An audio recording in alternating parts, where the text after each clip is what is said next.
Bonjour à tous, bienvenue à la Manne Fraîche. Aujourd'hui, je vais partager sur voir avec les yeux du cœur.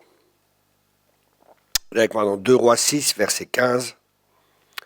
2 Rois 6, verset 15. Le serviteur de l'homme de Dieu se leva de bon matin et sortit. Et voici une troupe entourait la ville avec des chevaux et des chars. Et le serviteur dit à l'homme de Dieu, « Ah, mon Seigneur, comment ferons-nous » Il répondit, « Ne crains point, car ceux qui sont avec nous sont en plus grand nombre que ceux qui sont avec eux. » Élisée pria et il dit, « Éternel, ouvre ses yeux pour qu'il voie. » Et l'Éternel ouvrit les yeux du serviteur qui vit la montagne pleine de chevaux et de chars de feu autour d'Élisée.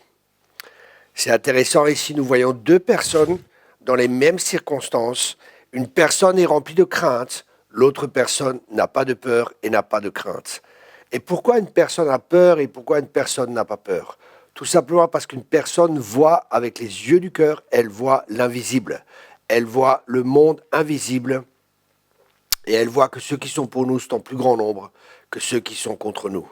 À l'inverse, la crainte a saisi le cœur du serviteur et là, il ne voyait pas. Ça, c'est ce qu'on peut constater dans ce texte. Mais un autre point aussi, c'est que celui qui voit peut prier pour celui qui ne voit pas et il peut voir. Et on voit que Élisée qui voyait a prié pour son serviteur et que son serviteur a vu.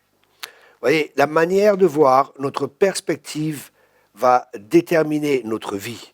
Comme nous voyons est très important. Ma question est, qu'est-ce que tu vois ? Comment vois-tu ton avenir ? Comment vois-tu les choses qui vont venir ? Est-ce que tu vois positivement ou est-ce que tu vois négativement ? Est-ce que tu vois en étant inspiré par les promesses de Dieu ou est-ce que tu vois selon les circonstances ? Est-ce que c'est les circonstances qui déterminent ta vie ou est-ce que c'est la parole de Dieu ?